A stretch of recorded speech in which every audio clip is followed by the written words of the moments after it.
I never thought I'd tell this story. Not like this. But every year, when Christmas rolls around, it becomes unbearable. The memories clawing at me, and I can't keep pretending I'm okay. The truth is, I'm not, and I never will be. I still see her face, hear her voice, even when I close my eyes. The thing that took my wife, my kids. I don't know if it's still out there, but I do know this. It's not over. It never will be. It all started like a typical Christmas. You know, the kind of holiday you dream about as a kid. My wife Heather, she was incredible. Beautiful, caring, always had that warmth in her that made everything feel safe. We had 2 kids, Jenna, my daughter, who was 10, and Max, who was 8. We lived in a small house on the edge of town in upstate New York, and every year I'd look forward to this time of year. The Christmas tree was always big, always filled with lights and ornaments from over the years. The kids would fight over who got to put the star on top. It was all so perfect. That night, after dinner, we all sat by the fireplace. The kids were getting ready for bed, while Heather and I relaxed with some wine, like we always did. We didn't have any big plans.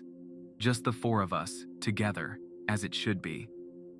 I remember thinking that maybe, just for a second, I was living in the perfect moment.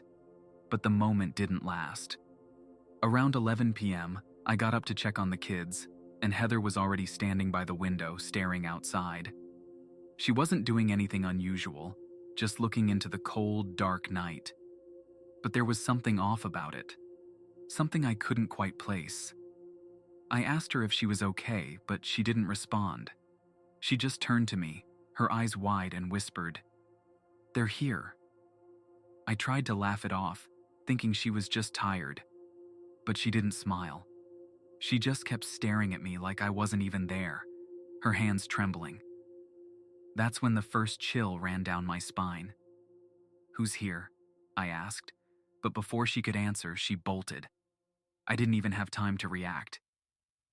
She ran out the door, through the snow, into the yard, and I was right behind her, calling her name. My boots were heavy in the snow, each step harder than the last, as if the ground itself was trying to hold me back. She wasn't herself. I could feel it now, the change. It wasn't Heather anymore. I didn't know what had happened, but she was different. Her movements were erratic, like she wasn't in control. By the time I reached the backyard, she was standing at the edge of the trees, staring into the dark woods. The wind was picking up, the snow swirling in strange, unnatural patterns. I called her name again, but she didn't even flinch. And then I saw it. A figure, no, a shadow, emerging from the woods. It was tall, its form shifting, moving in ways that didn't seem possible. My heart froze. It wasn't human. I ran to her, tried to pull her away, but she wasn't responding. Her eyes were vacant, her body stiff, and when I touched her shoulder, it felt cold, unnaturally cold. Then she turned to me, and the smile on her face was wrong. It was twisted. Her eyes were black, devoid of anything that resembled the woman I loved. Her voice wasn't hers anymore. It came out in a low, guttural rasp. "They've come for us, Rob." I don't know what happened next. I don't know if it was instinct or sheer desperation, but I grabbed her, shook her, tried to get her to focus, to come back. She didn't. She fought me, scratching, screaming, and that's when I realized something even worse. She wasn't the only one who had changed. Whatever had taken her had infected her completely. Her body moved in jerky, unnatural ways, as if something dark and malevolent was twisting her from the inside out. I heard the sound behind me, the crunch of snow, like footsteps. I spun around, but the shadow was gone. And in its place was something worse. A figure. A thing. It was huge, dark, shifting in the snow, its form impossibly tall, and it was coming for us. I didn't know what to do. I couldn't fight it. I couldn't fight her. My wife, Heather, had become a weapon, and I was just trying to survive. I had to get us inside. I grabbed her, my hands shaking as I pulled her back toward the house. But with every step, she grew more violent, more disconnected from reality. By the time we made it inside, I was out of breath. But that wasn't the worst part. The worst part was what happened next. Heather stopped in the middle of the hallway, staring at me with those empty black eyes. "You can't stop it. They've already won," she whispered, and then she turned, heading toward the stairs. I chased her, but I was too late. By the time I reached the top of the stairs, the kids' rooms were empty. The beds were empty. I heard something in the corner of my mind, some quiet, terrible thought that I had been too afraid to acknowledge. But when I opened the door to Max's room, I saw it. Heather, standing over Max's bed, knife raised. Before I could do anything, she turned. "It's too late, Rob. You've lost them." I didn't understand. I didn't want to understand. But I couldn't stop her. She lunged at me. I tried to push her away, but the knife caught my leg, and I fell. The pain in my foot was blinding, but I had to move, had to get up. I had to protect the kids. I crawled to the closet, grabbed the gun. But when I tried to fire, my leg buckled, and I could barely hold the gun steady. Heather turned and looked at me one last time. The smile on her face was gone, replaced by something darker, something that wasn't even human anymore. "I couldn't stop it, Rob," she said, her voice cracking. "It's inside me, and now it's inside you too." And then, with a final cold laugh, she disappeared into the night. I should have been right behind her, running after her, but I couldn't. I couldn't feel my legs anymore. The gun fell from my hand, and everything went dark. The police found me in the house the next day, barely conscious. They found Jenna and Max, or what was left of them. And Heather. She was gone. They never found her. They never found the thing that took her. I still hear her voice sometimes, a whisper in the wind, telling me that they're coming, that it's not over. I live in a prison of guilt. I couldn't save them.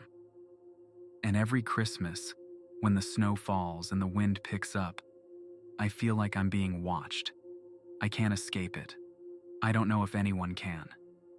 All I know is that whatever took my family, it's still out there, still watching. And someday, it's going to come for me.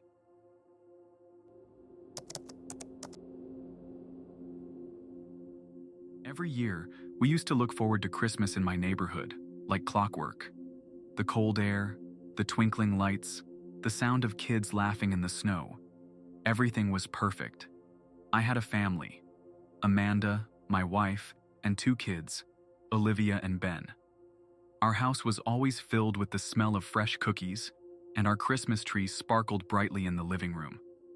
There was something magical about it, a real sense of peace. Until that Christmas. It was the annual Christmas parade. Everyone in town gathered for it, bundled up in scarves and mittens, drinking hot cocoa and admiring the floats. We all knew it was coming, and every year, the same Santa Claus showed up to wave at the crowd, toss out candy canes, and spread holiday cheer. But this year, it was different. There was a new Santa. I first noticed him at the parade. He stood out, but not in the good way. His suit was pristine, too clean. The other Santas wore faded reds, but his was a perfect glossy crimson, too perfect. I didn't think much of it at first. Just a guy trying a little too hard, I told myself. But something about his face, or maybe it was his eyes, didn't sit right with me. They were black, just empty, dead eyes staring out at the crowd. No warmth. No twinkle. And when he waved, it wasn't friendly. It was a little too forced. But I shook it off, thought maybe it was just my imagination. That was until a few days later when I ran into him again. It was an afternoon, right before Christmas, and I was walking down the street with Olivia and Ben. We were heading to the bakery to pick up some holiday treats when I saw him standing on the corner. The same Santa, watching us, not moving. Just standing there, staring. His head tilted slightly as if he was studying us. I felt a sudden chill run down my spine. I made eye contact with him for a second, and for the briefest moment, I swear I saw a flash of something darker, something wrong in those eyes. I quickly turned away, trying not to let my unease show. It wasn't long after that when things started getting strange. People started noticing. First, it was just small things. Kids would see Santa on their way to school, but when they looked again, he'd be gone. One neighbor, Linda, told me she saw him lurking by her window at night, watching her family. And then, it was Todd. Todd, who lived a few houses down, confronted Santa in the middle of the street one evening. Todd wasn't one to be intimidated, and he had his own suspicions. He'd seen something in Santa's behavior that unsettled him. He walked up to him, asked him flat out, "Who the hell are you?" No one had ever done that before. I don't know if he thought he was being funny, but that was the moment everything changed. Santa didn't laugh, didn't even smile. He just stared at Todd, his eyes cold and empty. Then, without warning, he reached into his coat and pulled something out. At first, I couldn't see what it was. It was quick. Too quick. A flash of silver, and before I could react, Todd was on the ground, blood pouring from his chest. I froze. Santa didn't run. He didn't even flinch. He just turned and walked away, as if what had just happened was nothing, as if it was normal. I ran to Todd, but it was too late. He was gone. After that, the neighborhood descended into fear. People started locking their doors, leaving their lights on at night, and the children stopped playing outside. Santa, who had once been a symbol of joy, had become the symbol of terror. People disappeared, kids from our street. No one saw them go, no one heard anything, just gone, vanished without a trace. Some thought it was a serial killer, but I didn't think it was just a killer. It felt deliberate. A hunt. I tried to stay calm for my family, but I could see the fear in Amanda's eyes. I couldn't protect her, or the kids. I couldn't even protect myself. But I had to do something. I had to stop it before it got worse. I gathered a few of the neighbors. Carl, who lived next door, was all for confronting Santa. "He's not going to get away with this," he said, his voice shaking but determined. He wasn't the type of guy to back down. So we went to the place where Santa had been coming from, the corner of the street where we'd seen him last. But it was empty. No Santa, no sign of him anywhere. Just an eerie quiet that seemed to swallow up the neighborhood. The wind howled, the snow swirling around us in strange, unnatural patterns. And then, the note. It was tucked into the doorframe of Carl's house. We all gathered around it, and as Carl pulled it out, I felt my stomach drop. The handwriting was jagged, almost like it was written in a hurry. And the message was simple: "You're next." I couldn't breathe. The words echoed in my head, my hands shaking as I read them over and over. It wasn't just a threat. It was a promise. But that wasn't the worst of it. The next morning, just days before Christmas, I saw him again. Santa was standing on my front lawn, staring directly at me through the window. His eyes, those black, empty eyes. I couldn't move. My heart raced. Every instinct in me screamed to run, to hide, but I couldn't. I knew it was coming. That afternoon, the police came. They'd received reports from several neighbors, all of them terrified, and they were finally going to investigate. I thought this might be it. This might be how it ended. The police would stop him. But it was too late. I was at home when I heard the sirens, the sound of gunshots. It was all happening so fast. The police had confronted Santa outside a store down the road. He wasn't alone. He had a gun. He shot one officer, then another, before disappearing into the night. They couldn't stop him. I should have been relieved when they said they had him surrounded. The police set up a perimeter, but they never found him. He was still out there, slipping through the cracks, and I couldn't shake the feeling that he was coming for me next. I don't know how, but I managed to get my family out of there. I had to. But when we left, we heard a voice on the wind, distant but clear. "You can't escape me." That's the last time I ever saw the man in the Santa suit. The police never caught him, and as far as I know, they never found the bodies of those 2 officers. They just disappeared. I don't know if that man was ever human. I don't know what he was, but I do know that after that night, nothing was ever the same. And every Christmas, when I see Santa's face on a store advertisement, when I hear the jingling bells or see the red suit, I feel that same chill, the one I felt in my bones when I saw him staring at me through the window. So I'm telling you this now. If you ever see a Santa in your neighborhood and you feel that unease, that sense that something's off, you run. You don't question it. You just run. Because next year, he'll be back, and you don't want to be next.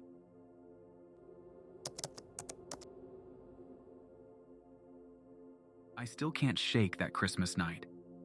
Every year when the weather turns cold, I feel a knot in my stomach. You'd think by now, with all the time that's passed, the memory would fade. But every year, it gets worse. I need to tell you this story, because every Christmas I'm haunted by the same thoughts, the same questions of what really happened. It started like any other holiday. My wife Megan and I were hosting Christmas dinner for my family. The kids were running around, arguing about which Christmas movie to watch. The smell of ham and mashed potatoes filled the house. It was perfect. Christmas was always perfect, especially with the kids. We'd gotten the tree up early this year, decorated it with all the old ornaments. Everything was just how it should be. Megan and I were finishing up the last of the cooking when my brother Steve and his wife Laura showed up a little late, like they always did. Steve had been going through a rough patch at work, and Laura had been pretty stressed out too, but tonight, they seemed to be in better spirits. The house was filled with laughter, the kids' voices echoing through the rooms as we settled into the usual rhythm of the evening. Around midnight, everything was winding down. The last of the wine had been poured, the plates cleared. We were all in the living room, getting comfortable for the usual post-dinner conversation when the phone rang. It was odd. We didn't usually get calls this late, especially on Christmas. I answered, half expecting it to be a wrong number or maybe a well-wishing relative. But when I picked up, there was only silence on the other end. I waited, thinking it was some prank call, but the line was dead. I tried brushing it off. I hung up, went back into the living room to find everyone else still chatting and laughing. But that nagging feeling was there. I couldn't shake it.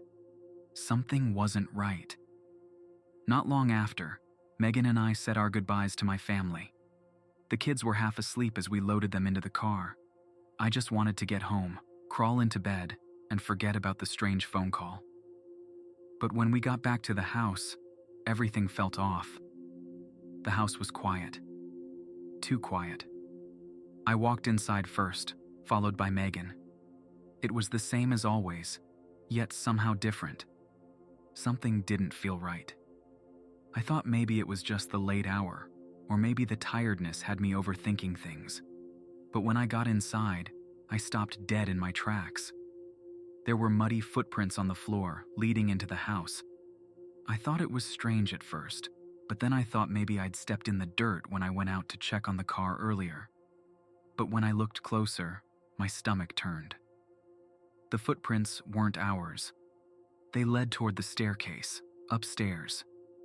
We hadn't even been upstairs when we left the house earlier. Megan noticed it too. "What the hell is this?" she whispered, her voice shaky. I felt the knot tighten in my chest. I wasn't sure what to think.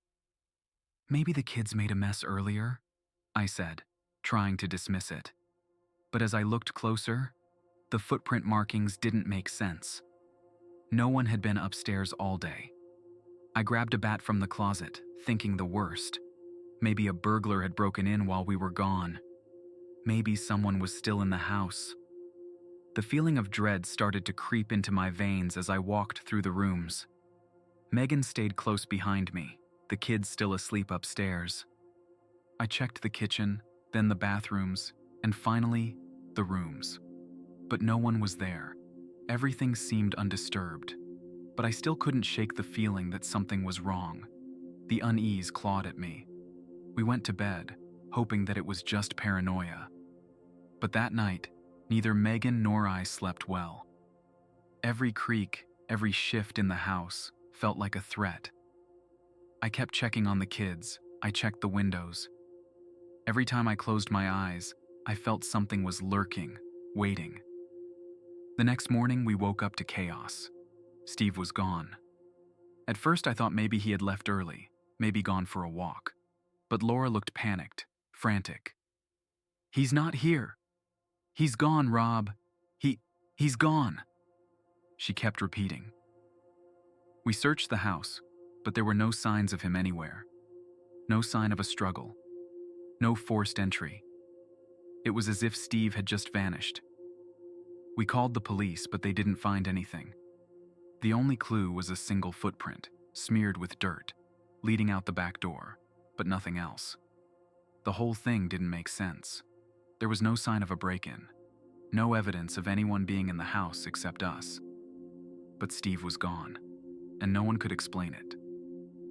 A few days went by with no word from Steve, and we all started to feel that creeping sense of dread. What happened? Was he kidnapped? Was he hurt? But then the phone rang again, and everything changed. It was Laura who answered this time. The tone in her voice, panicked, breathless, made my stomach drop. They sent a package," she said, her voice shaking. "A package for me." A package? I couldn't understand. We rushed over, and when she opened it, there it was. A plain cardboard box. I almost didn't want her to open it, but she did. And inside was something that made my blood run cold. A torn piece of Steve's shirt, stained with blood. And a note. We didn't want to take him, but now we have to. My mind raced. Who would do this? Why Steve? Why us? We immediately called the police again. They tried to find anything, but they couldn't track the package. No fingerprints, no return address. The only thing they found was the blood on Steve's shirt, but that was just the beginning. A few nights later, we got the call, the one that would haunt me forever. The police had pulled the surveillance footage from the cameras on our street. They'd found something chilling. There was a figure walking past our house late that night, right before Steve disappeared. I hadn't thought much of it before, but now I couldn't stop thinking about it. The figure was dressed in a heavy coat, like it was prepared for the cold. It had a hood pulled low, so I couldn't make out any details, but the figure walked straight toward our house, toward the back door.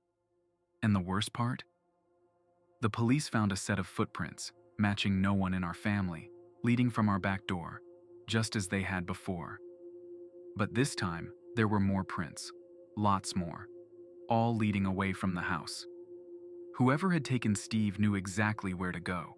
They knew the house, the layout, every door. It wasn't just a random attack. It was planned. After that, the police had nothing. No answers, no sign of Steve, no sign of the figure.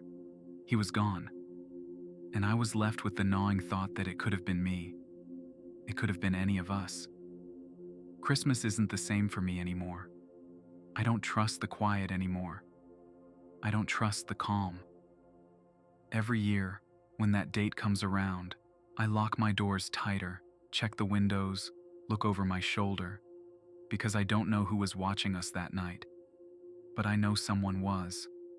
And now, every Christmas, I still wonder if they'll come back.